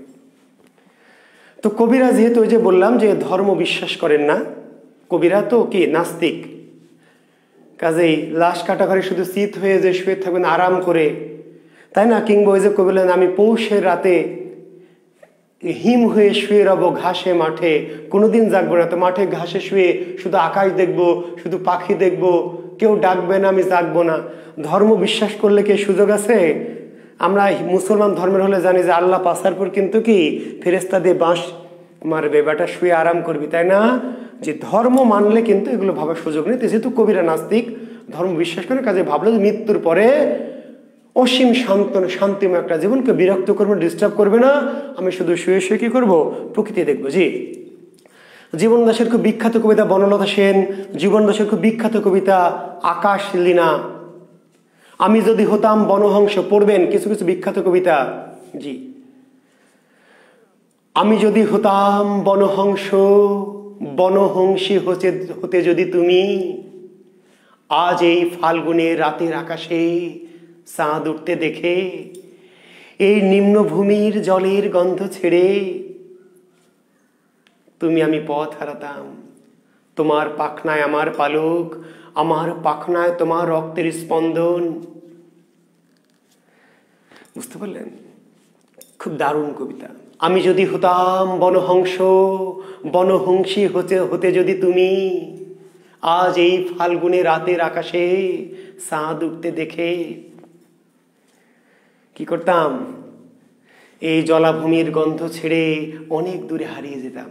তোমার পাখনায় আমার পালক, আমার পাখনায় তোমার রক্তের স্পন্দন।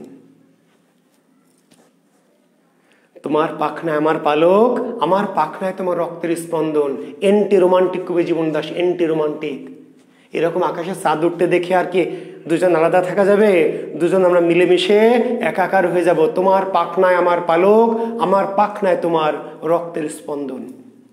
বনলতা সেন কবিতায় শেষে বলছেন, সব পাখি ঘরে আসে, সব পাখি ঘরে আসে, সব নদী ফুরায় জীবনের সব লেনদেন। আছে না?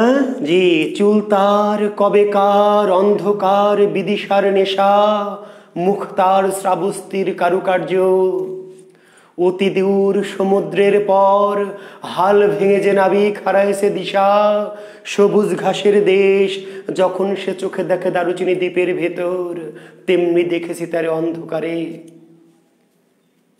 বলেছে সে, এতদিন কোথায় ছিলেন? পাখির নীড়ের মতো চোখ তুলে নাটোরের বনলতা সেন।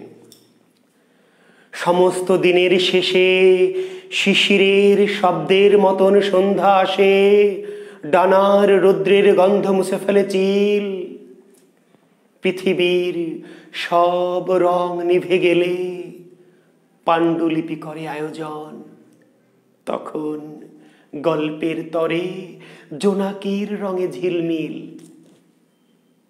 সব পাখি ঘরে আসে, সব নদী ফুরায় জীবনের সব লেনদেন, থাকে শুধু অন্ধকার মুখোমুখি বসিবার বনলতা সেন। বুঝতে পেরেছেন? সমস্ত দিনের শেষে, সমস্ত দিনের শেষে শিশিরের শব্দের মতন সন্ধ্যা আসে, ডানা রৌদ্রের গন্ধ মুছে ফেলে চিল। পৃথিবীর সব রং নিভে গেলে পাণ্ডুলিপি করে আয়োজন, তখন গল্পের তরে জোনাকির রঙে ঝিলমিল। সব পাখি ঘরে আসে, সব নদী ফুরায় জীবনের সব লেনদেন, থাকে শুধু অন্ধকার। এই যে এন্টি রোমান্টিকতা বোঝেন নাই নাজমুন নাহার ডালিয়া? জি, সব কাজ ফেলে, সব কিছু ফেলে শুধু তুমি আর আমি মুখোমুখি বসে থাকবো দিনের আলোতে না, অন্ধকারে। অন্ধকারে, জি অন্ধকারে। কেন শুধু খালি মুখোমুখি বসে থাকবো?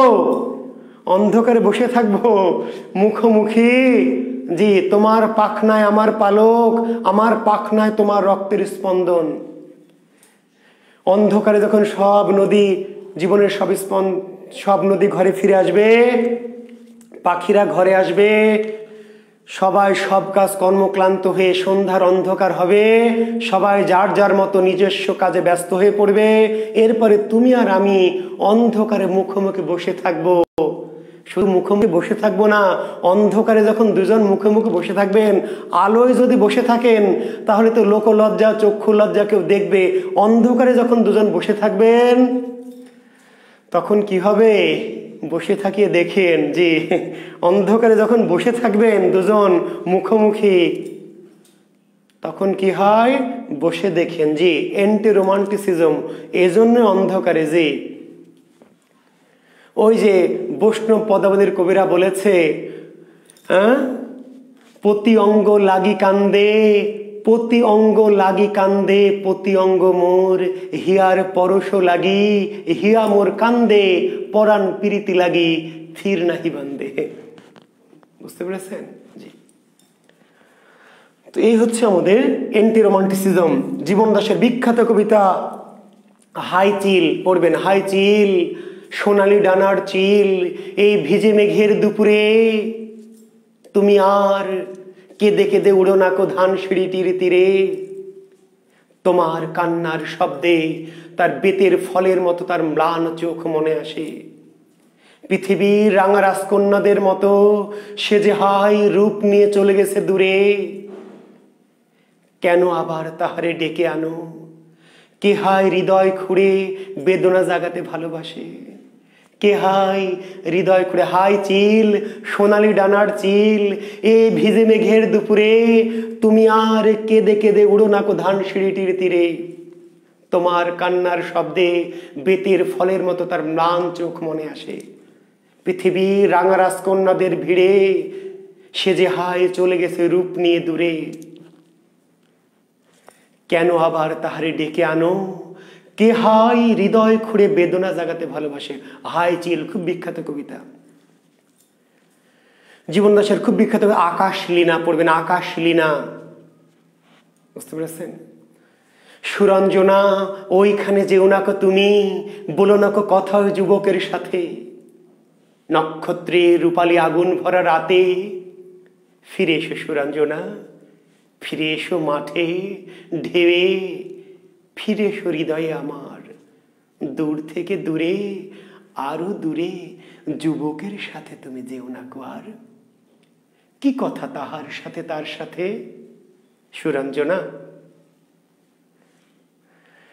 নক্ষত্রের রূপালী আগুন ভরা রাতে ফিরে এসো সুরঞ্জনা, ফিরে এসো মাঠে ঢেউয়ে, ফিরে এসো হৃদয়ে আমার, দূর থেকে দূরে, আরো দূরে যুবকের সাথে তুমি যেও না কো আর।